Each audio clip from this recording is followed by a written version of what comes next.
네, 더불어민주당이 이번 총선에서 준연동형 비례대표제를 유지하기로 한 가운데 각 정당들은 유불리 셈법을 두고 촉각을 곤두세우고 있습니다. 한편 윤석열 대통령 조금 전 국무회의에서 설 특별사면에 경제인 5명과 정치인 7명이 포함된다고 밝혔는데요. 관련 내용 포함한 정치권 이슈들 정호김 전 의원, 박창환 장한대 교수와 함께 짚어보겠습니다.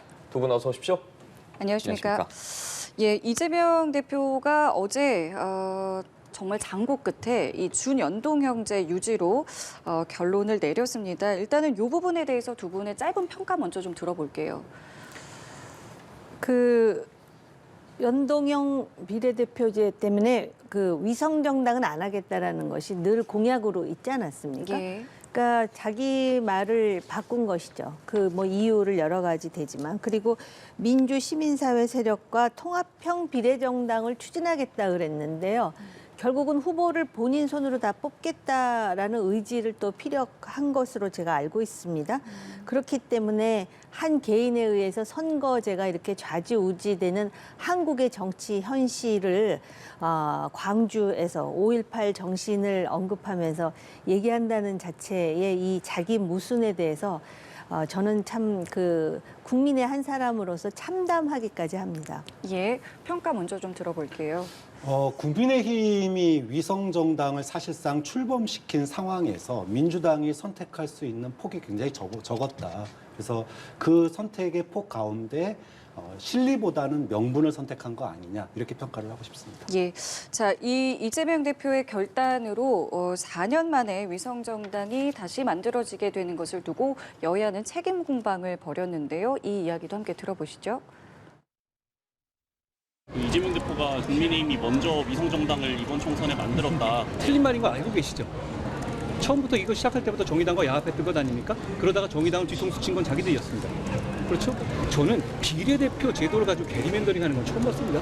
그렇지 않습니까? 지금 이건 민주당의 이익 실현, 이재명의 이익 실현을 위한 선거 제도입니다. 이렇게 정치해서는 안 된다고 생각합니다. 백주 대낮의 적반하장에 기가 막힙니다. 국민의힘은 민주당이 요구한 이중 등록제를 끝까지 반대하며 권역별 병립형으로 회기냐, 준연동제냐, 양자택일을 강요해 왔습니다. 위성정당 방지법 제정을 반대했습니다.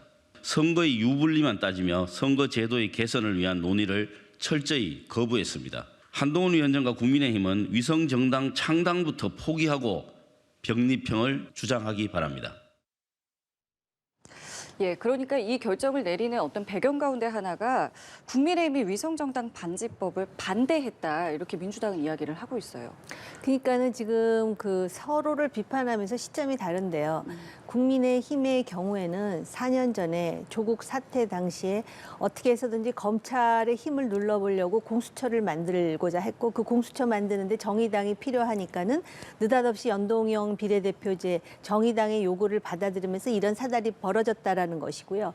민주당의 경우는 그렇게 했는데 국민의힘이 위성정당을 만들기 때문에 상대가 창을 꺼내는데 방패를 안 꺼낼 수가 없어서 위성정당을 만들었고 또 조금 전에 말씀드렸듯이 공약은 했으나 지금 국민의힘이 또 한국의 미래라는 위성정당을 만들 기세이다 보니까 자신들은 연동형의 기치를 내세우면서 위성정당 비슷한 걸 만들겠다라는 것인데 과연 누가 잘못한 것인지에 대해서 사실은 그 선우라든지 또는 정말 그 자웅을 겨룰 수 없을 정도로 똑같이 잘못을 하고 있는 상황입니다. 그런데 준연동형이라고 연동형의 포장만 했지 그러면은 지금 민주당은 전혀 다른 위성정당도 만들지 않으면서 그렇게 한다면은 민주당이 상당히 나름대로 옳은 길을 가고 있구나 하겠지만 지금 만들겠다는 거 아니에요. 그럴 뿐만 아니라 후보를 전부 민주당 대표가 선정하겠다라는 그러니까 상당히 주도권을 갖고 하겠다라는 것에 대해서 과연 민주당이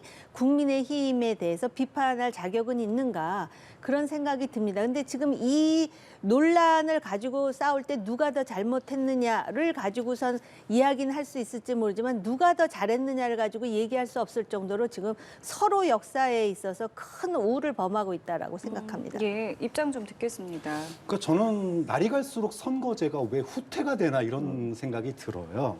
사실은 한동훈 비대위원장은 전직 법무부 장관입니다. 대한민국의 법 준수를 갖다가 앞장서서 해왔던 분인데 지금 선거법의 취지가 뭡니까? 선거법의 취지는 소수 정당을 위해서 거대 양당 정치의 폐해를 막기 위해서 준연동형으로 소수 정당을 보호하자라는 거예요. 그런데 지금 전직 법무부 장관이 앞장서서 이런 위성 정당을 먼저 만들고 있습니다. 선거법의 취지를 정면으로 거스르는 거예요. 그러면은 그런 상황에서 상대방을 비난하는 게 과연 정치 개혁이냐? 또 민주당도 마찬가지죠.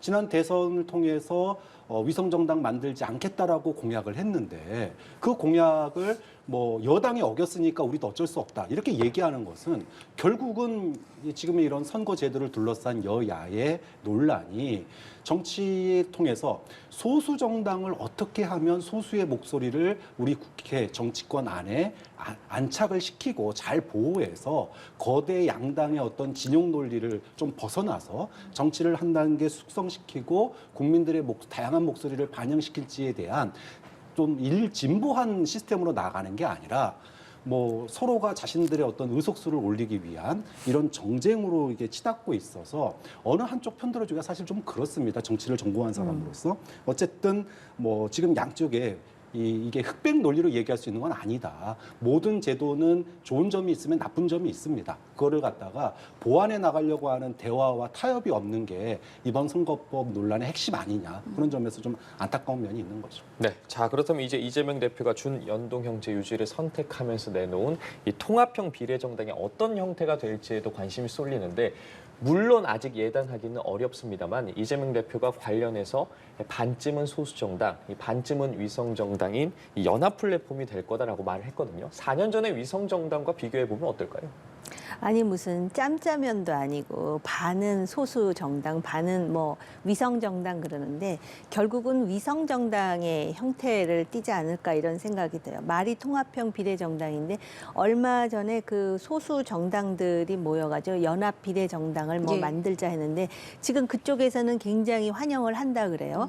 그러다 보니까 지금은 이제 그럼 순번 배정에 누가 앞번호를 차지할 것인가를 가지고 이제 긴장 지수는 올라갈 텐데 조금 전에도 말씀드렸듯이 공천 및 순번 배정 등 과정은 민주당이 주도할 것. 민주당이 주도한다라는 거는 이재명 대표가 주도한다라는 의미입니다. 그렇다면 소수 정당들이 포함된다 그래서 그 사람들이 민주당에 반하는 소수 정당이겠는가? 더군다나 지금 그 정의당과 녹색당이 합쳐져서 녹색 정의당을 만들었는데 이쪽에서는 지금 더불어 시민당 형태 4년 전에 예. 위성정당 결코 용서하지 않겠다 이렇게 예. 나오거든요. 그러다 보니까는 과연 그러면 이 소수 정당이 조국 정당도 포함될 것이냐 지금 그 영어에 몸이 되어 있는 송영길 정당도 포함될 것이냐에 가지고 굉장히 그 호기심이 높아지는 이런 상황입니다. 그런데 제가 볼 때는 결국은 위성 정당이고 다를 것이 별로 없고 단지 이제 올해는 지난 4년 전엔 30석을 가지고 나눴는데 지금은 47석 모두를 지금 이제 이런 식으로 해가지고 나눈다라는 것이죠. 그리고 사실은 지금 유권자가 어떤 심판을 할지 모르기 때문에 과연 이것이 민주당에 유리할지 국민의힘에 유리할지 또는 제3지대에 유리할지에 대해서 결국은 유권자가 선택하는 그 결론이 무엇인지를 지켜보는 방법 외에는 없습니다. 네. 결론은 위성정당이고 뭐 비슷한 모습일 것 같다라고 예상을 해주셨거든요. 네, 제가 아까 실리보다 명분이다라고 얘기를 했는데 이왕 명분을 선택했으면 민주당이 좀 더 양보하고 내려놔야 될 필요가 있다고 생각해요. 사실 실리로 따진다면 지금 뭐 계파 갈등이니 뭐니 하는데 소위 말해서 병리평 하면은 친명, 자기 사람들 얼마든지 국회의원 만들 수 있거든요. 그런 면에서 준연동형을 선택했다라고 하는 건 명분을 선택한 겁니다. 누가 뭐래도. 자, 그런데 과거처럼 이게 그냥 꼼수 위성정당으로 평가를 받지 않으려면 이왕 명분 선택한 거니까 좀 더 야당에 대한 배려, 의석 배려라든지 또 이번 그 기자회견에서 이재명 대표가 지역구 배려를 얘기를 했거든요. 예. 지역구를 갖다가 조정하는 얘기도 했단 말이에요. 예. 과거에 우리가 10년 전 돌이켜보면 야권 대연합 이런 얘기를 많이 썼었어요. 그러니까 소위 말해서 진보 정당인 정의당과 뭐 지역구를 갖다가 조금 배분해서 어느 지역구에는 전략적으로 불출마하고 이런 것들이 있었는데 좀 그런 식으로 해서 지금은 그 존재감이 사라진 진보 정당을 좀 배려한다 그러면 지금의 제3정당 논의와는 좀 판이 다른 분위기가 다른 야권 대연합이 가능할 수도 있거든요. 그런 점에서 이번 그 꼼수 정당을 위한 준연동형이 아니라 뭔가 명분도 있고 또 야권 다른 소수 정당을 배려한 그런 민주당이 좀 더 대폭 양보하는 그런 형태의 준연동형으로 간다면 이왕 명분 선택했으니까 예. 좀 더 민주당이 통 크게 그렇게 좀 가는 게 어떨까 그런 생각이 듭니다. 다만 아까 지적하신 거는 그런 말씀하신 뭐 야권 대연합의 형식이 유권자에게 어떤 선택으로 다가갈지 비춰질지는 지켜봐야 된다라고 하셨거든요. 그렇죠. 그러니까 꼼수 정당 이미지라면은 아까 뭐 앞에 말씀하신 것처럼 민주당 비율을 갖다가 절대로 양보 못한다 이런 싸움 시작하면은 국민들 눈에 아 역시나 꼼수구나 이렇게 보이거든요. 그런 점에서 의석수의 양보가 민주당이 좀 더 될 필요가 있다. 그리고 지역구까지 포함해서 지금 판을 짜겠다는 거 아닙니까? 그럼 지역구 판을 짜게 되면 예를 들어 정의당이 선호하는 뭐 특정 지역구들을 좀 배려를 해주면서 대신에 양보를 받을 수도 있는 거니까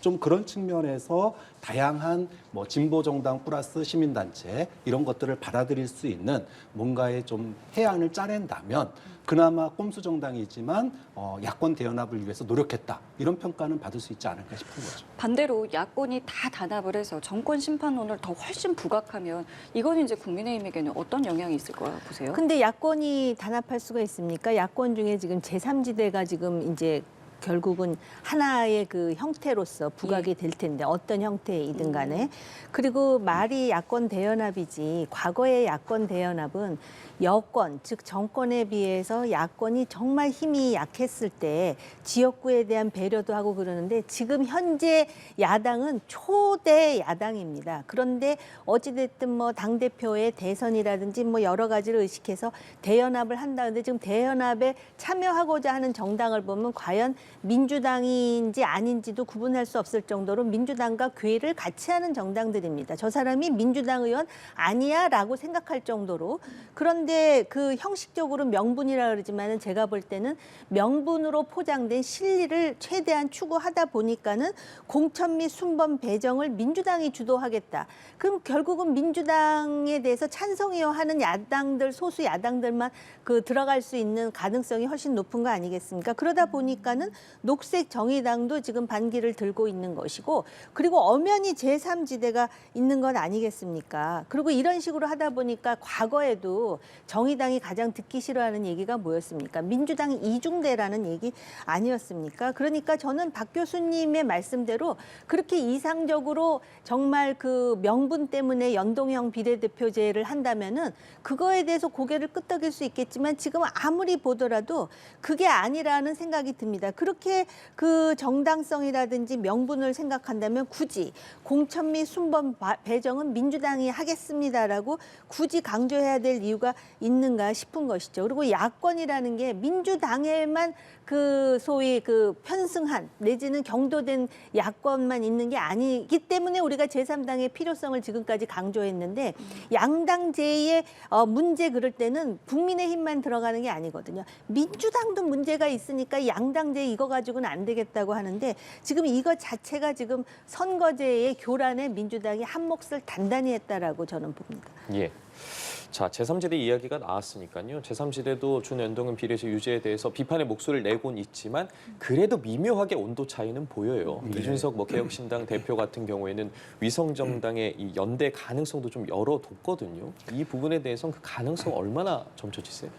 거대 양당의 공천이 본격화되면서 제3지대의 이 소위 지지율이 좀 빠지는 모양새예요. 거기다가 이낙연 신당과의 공천이 뭐 합당이나 이게 논의가 사실 물 건너간 거 아니냐 이런 이야기가 많은 상황이었는데 그런데 이제 준연동형이 딱 들어오면서 제3지대가 조금 판을 바꿀 수 있는 분위기가 형성된 건 맞는 것 같아요.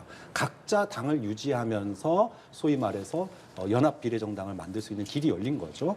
특히나 여기에 좀 목을 맬 수 있는 세력이 지금 이번에 이낙연 신당에 참여하지 않은 이원욱, 조응천 의원이라면은 이 통합형 그 제3지대 통합형 비례정당 여기에 아마 굉장한 관심을 기울이고 결국은 일로 모여서 깃발 들자. 이런 얘기를 할 가능성이 있거든요. 좀 그런 점에서 이준석 신당 플러스 조응천 여기까지 이제 포함이 된다 그러면 소위 개혁신당 쪽에 이제 목소리가 커질 겁니다. 여기에 이낙연 신당이 참여하냐 안 하느냐 이게 관건이겠지만 어쨌든 준연동형을 유지함으로 인해서 제3지대는 조금 더 과거보다는 논의가 좀 더 활발해지고 가능성도 좀 더 열렸다 이렇게 평가할 수 있겠죠. 예, 조응천 이원욱 의원 말씀해 주셨는데 앞으로 제3지대 좀 어떤 방식으로 흘러갈 거라고 보세요? 아니 병립형으로 회귀할지 모른다 그랬을 때 그러면 최대의 피해자가 제3지대에 있는 정당들이다 이렇게 얘기를 했어요. 왜냐하면 그때는 최소 득표율이 7%였거든요. 네. 근데 이제 준연동형이 되면서 최소 득표율이 3%이기 때문에 제3지대에서 배지를 단 사람들을 만들어낼 가능성은 오히려 커졌습니다. 그리고 아직까지 제3지대가 소위 제3지대 두 당으로 나누어질지 아니면은 상고 끝에 3당이 될지에 대해서는 우리가 좀 지켜봐야 될 대목이고요. 그리고 이제 그 최소 득표율이 낮춰진 만큼 사실은 그 제3지대에 속한 정당들이 뭔가 그 동기가 부여되는 측면은 있습니다. 그리고 이제 조응천 의원과 이원욱 의원이 어떤 결정을 하느냐에 따라서 상당히 그 개혁신당이 탄력을 받는지 아니면은 개혁신당과 이낙연 전 대표의 신당이 합쳐질 것인지 아니면은 다시 나누어지면서 사실은 뭐 3당, 4당 내지는 4당, 5당이 될 것인지 여러 경우의 수는 있지만 예. 일단 최소 득표율이 낮아졌다는 자체만으로 볼 때는 병립형에 비해서 상대적으로 좀 유리한 게 아닌가 조심스럽게 볼 수 있는 대목이 있다라는 것입니다. 예, 알겠습니다. 자, 이번에는 이 얘기로 좀 넘어가 볼게요. 윤석열 대통령이 조금 전 국무회의 모두 발언을 통해서 설 특별 사면에 대해서 밝혔습니다. 이번 설 특별 사면에는 경제인 5명과 정치인 7명이 포함된다라고 말을 했고요. 활력 있는 민생 경제에 주안점을 뒀다라고 설명을 했습니다. 사면 발표에 대해서 좀 어떻게 생각하세요? 그래서 아직 제가 명단을 확인을 못했는데 뭐 과거에도 보면은 경제인들 사면할 때마다 경제에 활력을 주기 위해서 사면을 많이 했습니다. 근데 사면되고 나서 정말 경제에 활력을 줬나? 이거는 좀 따져볼 문제 아니냐. 그렇기 때문에 국민들이 뭐 일반적으로는 환영을 합니다. 경제인 사면은 정치인 사면과 좀 다르게 아무래도 경제에 좀 도움 되겠지 이런 생각을 가지고 있는데 근데 실제로 경제에 과연 그분들이 나와서 얼마나 도움을 줬는지는 좀 따져볼 문제다. 그리고 이번 사면에서 우리가 좀 눈여겨봐야 될 점이 지난번에 윤석열 대통령이 김태우 강서구청장 사면하는 게 대논란이 됐었거든요. 사면이 논란이 된 게 아니라 사면 이후에 공천 과정에서 논란이 됐었어요. 근데 이제 이번 사면에서는 그런 점 때문에 과거의 소위 국정농단 관련된 이런 분들이 소위 친박 세력들이 이번에 이제 사면 대상이 되느냐 안 되느냐가 관건인데 만약에 그분들이 들어갔다 이러면은 최근에 뭐 윤석열 대통령 또 한동훈 비대위원장 박근혜 전 대통령 만나서 사진 찍고 뭐 엄청나게 이 TK에 공을 들이고 있지 않습니까? 과연 그런 사면이 총선용 사면 아니냐 이런 비판을 들을 수도 있기 때문에 뭐 명단 확인해 보면 알겠지만 아무튼 만약에 그런 분들이 들어가 있다 그러면 비판의 목소리도 낮지는 않을 거다 이렇게 생각합니다. 예, 어떻게 좀 보세요? 글쎄요, 몇몇 고위 정치인들이 최근에 선고를 받고 재상고를 포기한 몇몇 정치인들이 있어요. 예. 그래서 제가 생각할 때는 사면을 고려하거나 아니면 사면이 예정되어 있는가? 그냥 개인적으로 요번에 이제 나와봐야 알겠죠. 발표가 되어봐야 알겠고요. 그다음에 이제 친박계 정치인들 중에 사면되는 정치인들이 있는데 제 기억으로는 국민의힘의 그 공천 심사 기준을 보면 사면이 되더라도 공천을 받기가 쉽지 않은 구도로 되어 있는 것으로 알고 있습니다. 경제인 사면과 관련해 가지고 박 교수님의 말씀을 이어서 말씀드리자면은 몇 년 전에 있었던 일화인데 오히려 그 대기업 총수가 감옥에 있을 때 기업의 매출액이 올라가지고 한때 또 웃음거리가 된 적도 있습니다. 그런데 아무튼 지금 한국 경제가 어렵다 보니까 이 기업인들에 대한 이런 어떤 사법의 그런 어떤 부담을 좀 풀어줌으로써 경제가 활성화되었으면 하는 정부의 고뇌가 지금 포함되어 있다 이렇게 볼 수는 있을 것 같습니다. 예, 알겠습니다. 자, 이런 가운데 한동훈 비대위원장이 김포시의 서울 편입과 경기도 분도의 병행 추진 의사를 밝힌 것과 관련해서 민주당 소속의 김동연 경기도지사가 이를 정면 반박하고 나섰는데요. 양측의 입장 듣고 대담 이어가 보겠습니다. 저와 우리 국민의힘은 발상을 전환했습니다. 서울 편입도 경기 분도도 해당 주민의 뜻을 존중해서 모두 적극적으로 추진하겠습니다. 목련이 피는 봄이 오면 김포는 서울이 될 수 있을 겁니다. 서로 양립할 수 없는 것을 그저 선거를 앞두고 이렇게 한다고 하는 것은 대단히 잘못된 것이다. 정치 일정 총선을 앞두고 하는 여전히 정치 쇼에 불과하다 이런 생각을 합니다. 네, 들으신 것처럼 한동훈 비대위원장이 경기도 김포시의 서울 편입과 경기도 분도를 동시에 추진하겠다고 하자 김동연 경기도지사가 반박을 했습니다. 양측이 부딪혔는데 한동훈 비대위원장이 지금 시점에서 이 이야기를 꺼낸 의미 어떻게 해석하고 계세요? 뭐 국민의힘의 수도권 판세 흔들기, 수도권 판세를 국민의힘에 유리하게 가져가기 위한 뭐 그런 노력인데 이미 저는 뭐 김포의 서울 편입 카드는 이미 이슈가 죽은 이슈다. 서울 시민의 공감을 형성하지 못했습니다. 그렇기 때문에 지금 상임위에서도 관련법이 전혀 뭐 논의되거나 통과되지 못하고 있는 상황이에요. 자, 이런 상황에서 목련 피는 봄, 목련 2, 3월이면 피는데 지금 상임위에 통과도 안 했는데 무슨 김포 편입을 얘기하는지 이해할 수가 없고 좀 그런 점에서 국민의 공감대 형성에 실패한 정책을 계속 물고 늘어지는 게 과연 이거밖에 없냐, 총선 전략이. 이런 안타까움이 들고 지금 김동연 지사 얘기도 뭐 본인들이야 이해관계가 있으니까 그렇겠지만 사실 수도권, 서울, 경기, 인천은요 지금 교통카드도 하나로 통합 못했습니다. 서울에서만 할인되고 경기도에서만 할인돼요. 아니 수도권의 균형 발전이 김포나 구리나 이런 거 편입한다고 균형 발전이 되는 게 아니래요.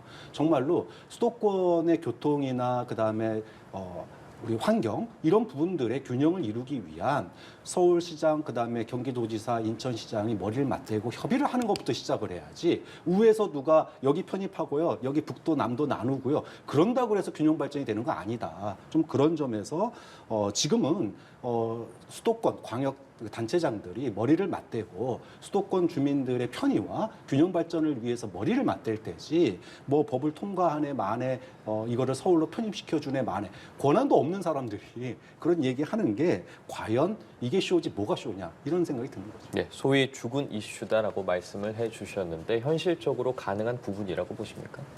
현실적으로 가능하지 않으니까 보수 언론에서도 굉장히 우려하는 목소리를 내고 있지 않겠습니까?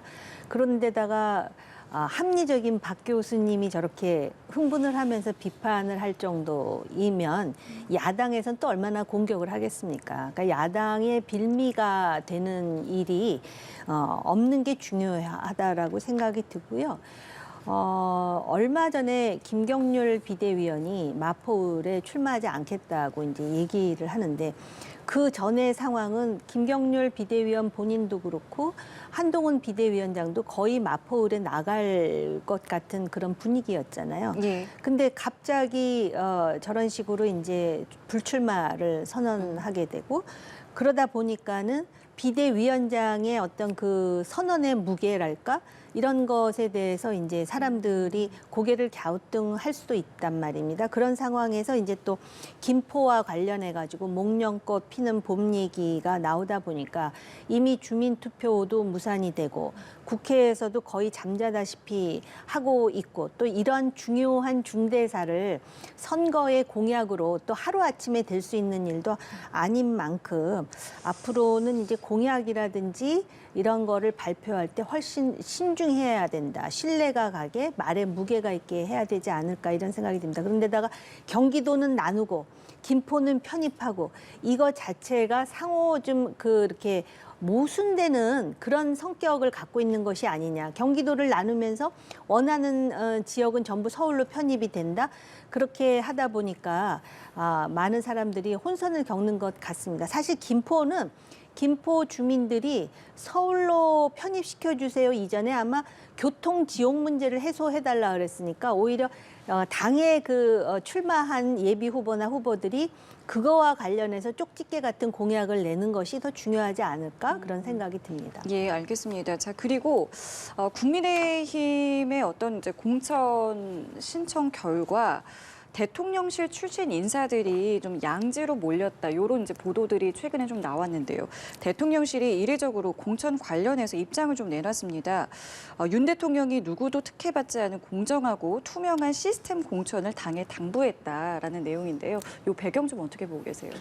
그 지금 언론에서 또 국민의힘 내부에서 네. 대통령 최측근을 정말로 깃발만 꽂아도 당선된다는 강남에 꽂으니까 뒷말이 나올 수밖에 없어요. 그러니까 소위 말해서 한동훈 비대위원장의 공천이 결국은 용심 공천 아니냐 이제 이런 이제 비아냥들이 나오고 또 내부에서 반발이 나오죠. 이러다 보니 용산 대통령실에서 안타깝다. 시스템 공천으로 했으면 좋겠다. 이런 발언이 나온 건데 뒷북도 이런 뒷북이 없습니다. 지금 지역구 조정 사실상 불가능해요. 이미 지역에 인사 다 다니고 깃발 다 꽂은 상태에서 지역구 이동 불가능합니다. 그런데 정말로 양지 중에 양지로 꼽히는 강남에서 대통령 최측근 비서와 그리고 현직 외무장관이 붙었어요.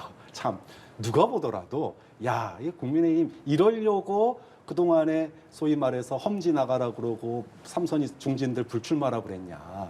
뭐 해운대 뭐 이런 소위 말해서 당선 가능하고 정말 당선 확실한 곳 이런 곳에 내각 출신들이나 또 대통령 측근들이 이렇게 출마하면 이거는 총선 전략 자체가 꼬이는 거다. 국민의힘 총선 치르기 아무리 뭐 서울 험지에 정치 신인들, 그러니까 지금 뭐 정치 신인들 젊은 사람들 영입해가지고 호남에 출마시키고 강북에 출마시키고 자기들은 대통령 측근들은 부산 가고 또 강남 가고 이러면 과연 국민들이 뭐라고 국민의힘 공천을 평가하겠느냐. 그러니까 지금 대통령실에서 뭐 시스템 공천 얘기한 거는 뭐 체면 치레를 위해서 합리적으로 하고 있고 대통령의 본심은 이게 아니다라고 얘기했는데 너무 뒤늦었죠.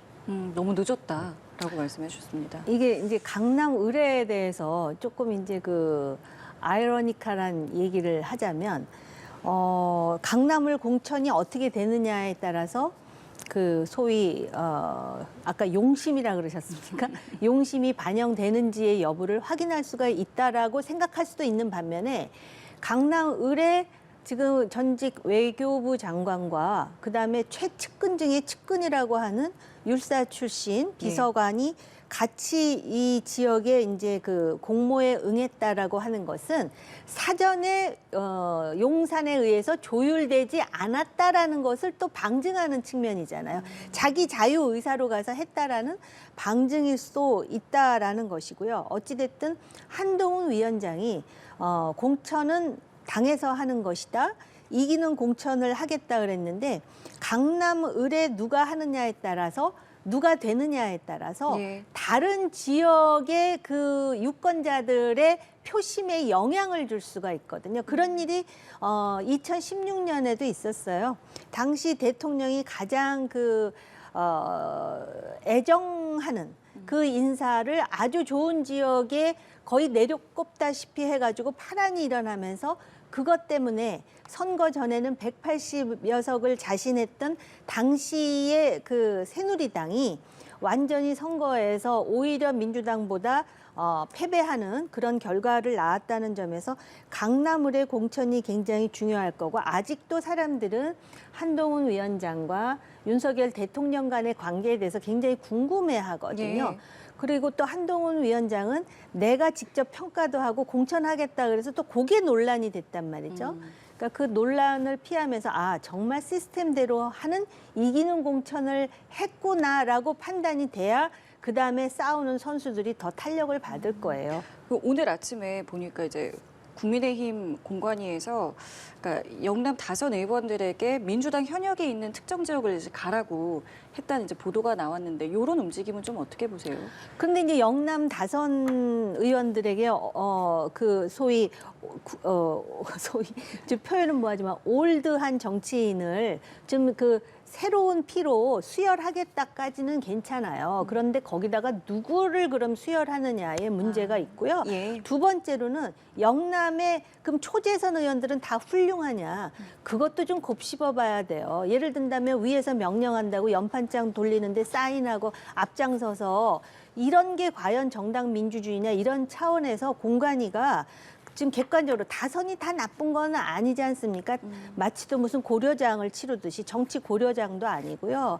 호남에 가서 하는 것도 의미가 있죠. 어려운 지역에. 그러나 명분이 있고 내가 가서 사지인 것을 알더라도 정당성과 명분 있게 싸울 수 있도록 하는 것이 공관위의 역할 아닌가 그런 생각이 드네요. 예, 알겠습니다. 이번엔 좀 이 내용도 살펴보겠습니다. 이재용 삼성전자 회장이 경영권 불법 승계 의혹과 관련해서 1심에서 무죄를 선고를 받았습니다. 정치권에서 좀 이 사건을 들여다보고 있는 게 이 사건이 지금 현 국민의힘 비대위원인 이 김경률 비대위원, 당시 참여연대 집행위원장이 의혹을 제기하면서부터 좀 수사가 시작되지 않았습니까? 그리고 수사를 지휘했던 게 중앙지검장이었던 윤석열 대통령, 한동훈 비대위원장이 3차장 검사였단 말이에요. 관련해서 좀 입장을 좀 밝혀야 한다, 이런 목소리도 나오고 있어요. 그렇죠. 뭐 국정농단의 주요 사건 중에 하나였습니다. 3년 반 만에 판결이 나왔는데 외신에서 뭐라고 평가했냐? 깜짝 판결이라고 했어요. 무죄 나올 줄 몰랐다라는 거예요. 사실 국민의 상식적인 눈으로 봤을 때 이게 그 소위 말해서 경영권을 갖다가 승계하기 위해서 이런 작업이 펼쳐졌다라는 게 논리적이고 상식적인 것인데 그런 것만은 아니다라고 그러면서 무죄를 줬단 말이에요. 좀 그런 점에서 예를 들어 유죄를 인정하면은 뭐 이것이 외국 기업에게 유리한 그런 뭐 상황 환경이 나온다 뭐 이런 얘기도 있긴 했지만 그것과 별개로 무죄라고 하는 거에 과연 국민들이 얼마나 납득을 할 수 있을까? 그러면은 이거를 수사했던 당시에 대통령이나 또 지금 이제 비대위원장이나 이런 분들이 그다 수사해서 지금 기소된 거 아닙니까? 그러면 당시의 수사가 제대로 된 거냐? 이런 이제 이 비판이 나올 수밖에 없어요. 그런 점에서 뭐 과거 사건에 대해서 현재 대통령에 있는 분이 말씀하시기 좀 어려울 테니 뭐 한동훈 비대위원장이든 아니면 김경률 비대위원이든 좀 나와서 왜 이런 판결이 나왔는지 그리고 당시의 수사에 문제점은 없었는지 좀 이런 부분들에 대해서 이야기를 할 필요가 있는 게 누가 보더라도 유죄가 나올 사건이 무죄가 나왔으면 거기에 대해서 누군가는 책임을 지거나 또는 뭐 항소를 물론 뭐 항소는 양쪽 다 항소를 하겠지만 좀 그런 점에서 입장 표명은 필요한 단계다 그렇게 봅니다. 예, 자 지금 나오는 속보를 좀 먼저 전해드리겠습니다. 저희가 대담으로도 이야기를 나눴습니다만 오늘 오전에 있었던 국무회의에서 특별 사면 또 감형 복권에 관한 안건이 이제 상정이 됐었는데요. 관련해서 대통령실이 윤 대통령이 이 건에 대한 재가를 했다라는 속보가 들어왔습니다. 일단은 대통령실에서는 이번 사면과 관련해서 민생경제 주안점을 뒀다라고 밝혔고요. 이번 사면을 통해서 총 45만여 명에 대한 행정제재 감면 등의 조치가 시행될 예정이라고 밝혀왔는데 관련해서 추가로 들어온 내용 있으면 계속해서 전해드리겠습니다. 네, 저희 대담 계속해서 이어가 보도록 하겠습니다. 이재용 삼성전자 회장의 선고 결과에 대한 이야기 나누고 있었는데 국민의힘에선 별도의 입장을 내놓지 않고 있거든요. 별도의 입장을 내놓기도 참 그럴 것 같아요. 왜냐하면은 실제로 수사를 했던 그 주요 인물들이 지금 이제 국민의힘에 상당히 그 리더십을 발휘하고 있는 상황이고 이렇게 19건인가요?에 대해서 모두 무죄가 나오다 보니까 해외에서도 주요 뉴스가 될 수밖에 없었던 것은 삼성의 대주주인 대기업에서 이재용의 유죄와 관련해서 지금 거의 손해배상을 지금 계속 요구하고 있는 상황에서 이제 무죄가 나왔단 말입니다. 그러다 보면은 바로 그 외국계 기업과의 소송과 관련해서도 한국이 좀 유리한 위치를 점할 수는 있는데 이렇게 유죄와 무죄를 이렇게 막 쉽게 왔다 갔다 하는 거에 대해서 그리고 그럼 수사는 정당했느냐서부터 시작해서 수사가 정당했는데 혹시 대기업의 그 총수이다 보니까 이런 결론을 내린 게 아니냐라는 등 다양한 상상력이 동원이 되는데요. 저는 사실은 이 사법적 결정에 대해서 제가 말할 수 있는 전문성을 가지고 있지 않지만은 중요한 것은 이제는 기업과 정치가 완전히 지금 디커플링 되는 하나의 계기가 되었으면 좋겠다라는 생각이 들어요. 정권마다 기업의 어떤 총수들이 뭐 행사는 말할 것도 없고 해외 순방도 그렇고 계속해서 그런 관계가 유지되다가 이게 정권 말이 되면 이것 자체가 상당한 그런 어떤 짐처럼 작용을 해가지고 또 이러한 그 정치적인, 그러니까 기업 측에서는 아마 곤혹스럽다고 할지 모르지만 대기업들도 이제는 게임의 룰에 따라서 책임질 건 책임지고 법적으로 심판받을 건 받고, 그게 아니면은 기업으로서의 역할을 다하는 그런 선진적인 정치 경제 문화가 만들어지는 하나의 시발점이 됐으면 좋겠다라는 생각이 들어요, 개인적으로. 예, 알겠습니다. 오늘 말씀 여기까지 저희 함께하겠습니다. 지금까지 정호김 전 의원, 박창환 장한대 교수와 함께했습니다. 두 분 감사합니다. 고맙습니다.